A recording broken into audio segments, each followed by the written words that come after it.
I'm back, bitches. Hey guys. Guys. Man, people sure do love those Dragon Ball movies. I guess I do too. Well, at least the ones I've seen. Holy hell. I haven't seen all of them. I'm not a real fan.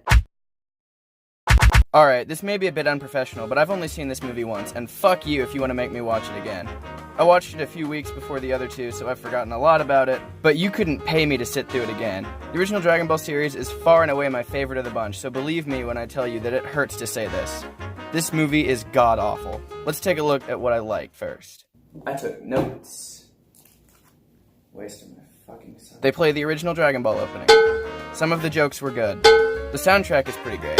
There's a nighttime chase scene. I am a sucker for anything that happens at night in this series. Some adorable Kid Goku moments. They played the ending theme.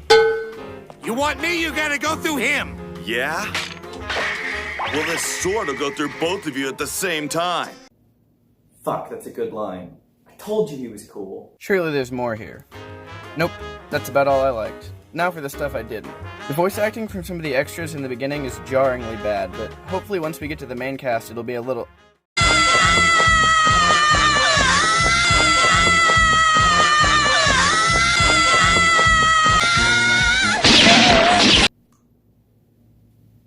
Oh. I should preface this with the fact that I think she is the superior Gohan, but hearing that voice come from Kid Goku is just plain wrong. I audibly sighed when Goku started talking. The next point goes with all three movies, so I'll say it here and not bring it up again. But most of these movies' screen time is dedicated to retelling events from the show. This is fine.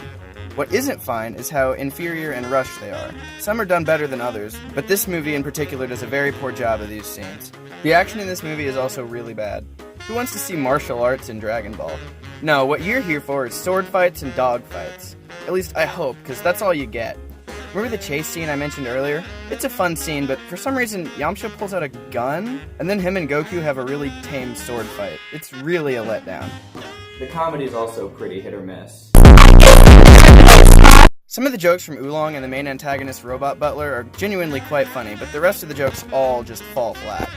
That's the main problem, really. The whole movie just kind of falls on its face at every turn.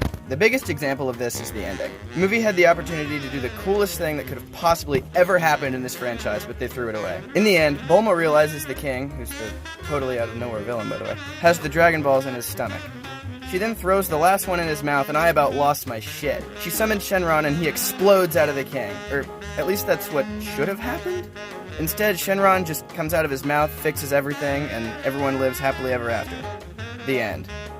2 out of 10. Won't watch again. Dragon Ball. Yeah, find that Dragon Ball. Sorry, I'm just not used to hearing that one. I wonder why it's playing, though. Maybe... Let's see. It should be... Hey, there it is!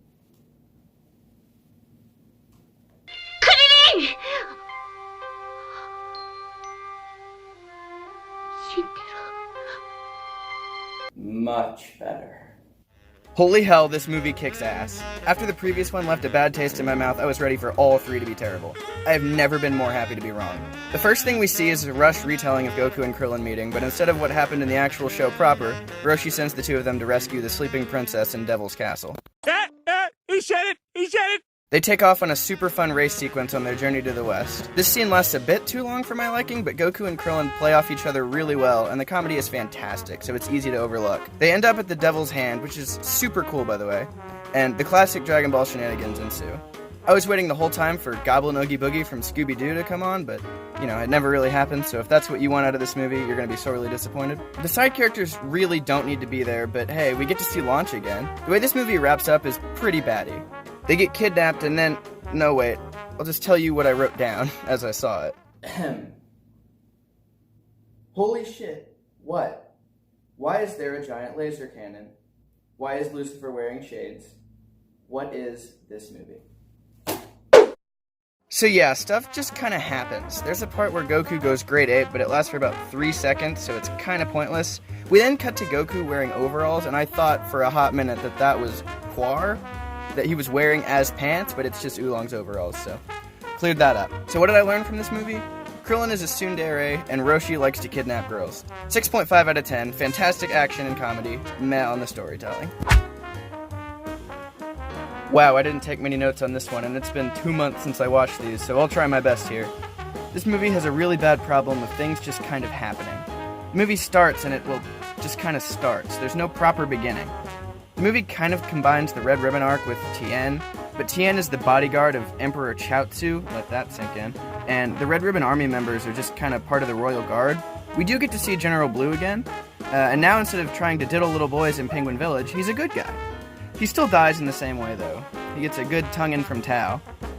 We then get another fucking dogfight. Can we please stop putting these in Dragon Ball movies? Cut to Goku and Krillin looking dapper as hell, and they're going to a tournament. We meet Appa and Bora lives a lot longer than I thought he would. He somehow survives a kick-ass action scene in the restaurant where Goku fights the Terminator. The tournament starts, Tao kills Bora, and holy hell, this movie does not waste any time. Tao shoots Goku straight up to the top of Corrin Tower, and Tao follows him on his log. I'll never get over how he gets around. And then... wait. What is that?